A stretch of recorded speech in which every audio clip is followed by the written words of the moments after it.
ko ëmboon benn bi mooy que dañu doon ànd ak waa PEREN mooy ñu lancé lu ñu tuddee ay grenier communautaire maanaam ay sàq yoo xam ne nii initiative bu CLM la ndax CLM nekk na benn donc cellule boo xam ne mi ngi doon intervenir suñu commune yi lu mat fukki at doon jàppale xale yu xeeboon yi mais aussi famille yu néew doole yi. léegi nag bi ñu demee ñu xool na wax dëgg yàlla population aussi war nañoo contribuer ci programme bi ndax comme ni ma koy faral di waxee programme du nekk loo xam ne dafay nekk ba faaw mais day ñëw pour wane yoon léegi nag pour ñu mën ko pérenniser ñu ne woon léegi il faut ñu xool ko mu am une participation communautaire participation bu nag mooy ñu taxawal ay grenier communautaire yoo xam ne ni askan wi dañ ciy jàpp maanaam que ku am ñebe jox ci ku am dugub joxe ku am gerte joxe ñu mën ko dajale mu nekk benn sàq boo xam ne dañ koy bàyyi ci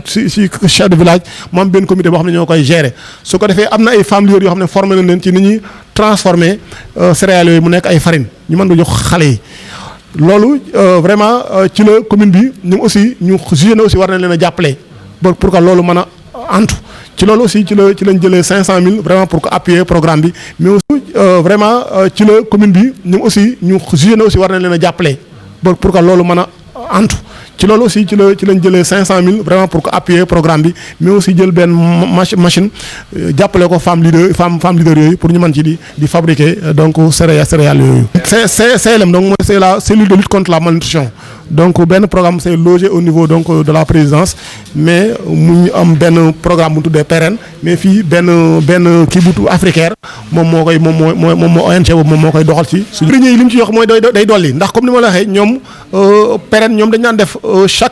tous les 3 mois ñuy jox relais yi ay sachet farine ñu koy jox xale yu néew doole yi mais sachet yi boo xoolee ñoom dañ ko daan jëggaane wala dañ ko daan jëndi ñu jàpp ne ñoom li ñu koy defee yëpp c'est au niveau local ndax ñebe la farine ñebe la dugub ak gerte ak mboq te loolu ñu ngi koy bay fii ci commune bi ñoo nag au delà population war nañ cee participation bi li ñu def mooy que ñu tuddee benn sàq boo xam ne ni ku nekk loo am da nga ko ci def su ko defee leen CLM di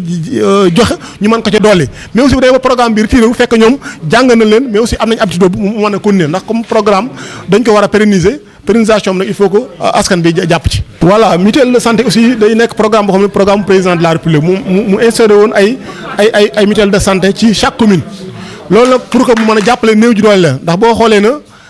fonctionnaires yi ñoom amoon nañ ay assurance amoon nañ ay mutuelles yoo xam ne ci la ñuy bokk mais ñi xam ne nekkuñoon fonctionnaire liggéeyu noonu ñi askan wi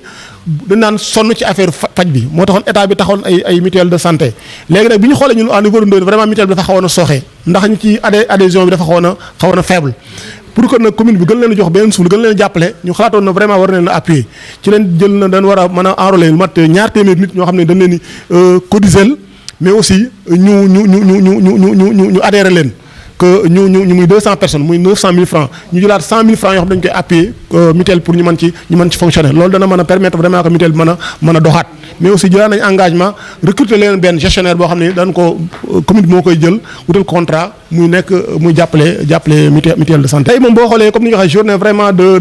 journée sociale la parce que appuyer nañ mutuelle de santé yi appuyer nañ programme PEREN bi mais aussi appuyer nañ eaux et forêts yi ndax eaux et forêts aussi day agent yoo xam dañu fi nekk ci arrondissement bi di intervenir te xañ na seen doole demul noonu à chaque fois ñuy demander vraiment que communes yi di leen mën a jàppale ci problème carburant pour qu'ils mën a intervenir ñun aussi ñu jël 100 000 francs mën ko jàppale modestement donc en carburant donc agent eaux et forêts yi nekk ci arrondissement bi jël 1 million pour jàppale ko mutuelle de santé bi 500 000 francs pour programme mu PEREN bi mais aussi jël benn moulin à 1000 boo xam dañu ko jàppale femmes leaders yi pour ñu mën ci defar seen produit yooyu mais aussi amal benn moulin boo xam dañu ko jël jox ko femme Njinjaan wolof kon boo xoolee daal tey li ñu fiy joxe daanaka doon tourner autour de presque 5 millions 500 6 millions ci donation yoo xam ne vraiment tey commune bi moo ko jël doon ko pour que mën ko jàppale askan bi.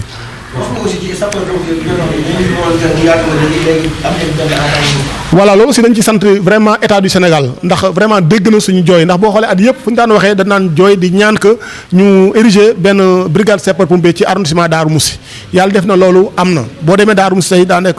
locaux yi defar nañ ko ba pare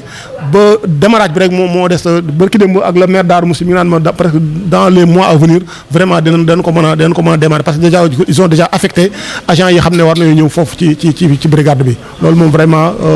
doléance la boo xam ne état bi satisfaire na ko. loolu aussi am na solo parce que barki démb rek am na benn lakk bu am fii si commune bi ñu ko Njaañ Mbassine yaakaar naa ñu bari dégg nañu ko barki démb benn village boo xam ne dafa nekk fii sama dëkk assez à 4 kilomètres de Ndoyeen benn lakk bu fa amoon ba lu mat ñeenti kër lakk nañ fa ba vraiment seen dund yëpp presque daanaka dafa dem ci lakk boobu. bi ñu wooyee sapeur yi bi ñu ñëw bi ñu jógee Kébémer di ñëw bi ñu ñëwee vraiment pour ñu accéder ci village bi c'est très difficile dañoo mujj dëpp mënuñoo woon dem ndax vraiment yoon yi dafa amoon suuf trop mënuñoo dem moo tax ñu doon vraiment di leen plaider di ñaan état bi aussi que zone yu mel nii bu ñu leen di doter ay oto ñu di leen jox oto yoo xam ne oto tout terrain la yoo xam ne vraiment que fu ñu mën a dem dañ fay fu ñu bëgg a dem dañ fay mën a dem parce que vraiment war a intervenir dem ba ci àll bi mënoo dem vraiment loolu metti na moo tax jox leen oto yu vraiment yu tout terrain dana ci baax.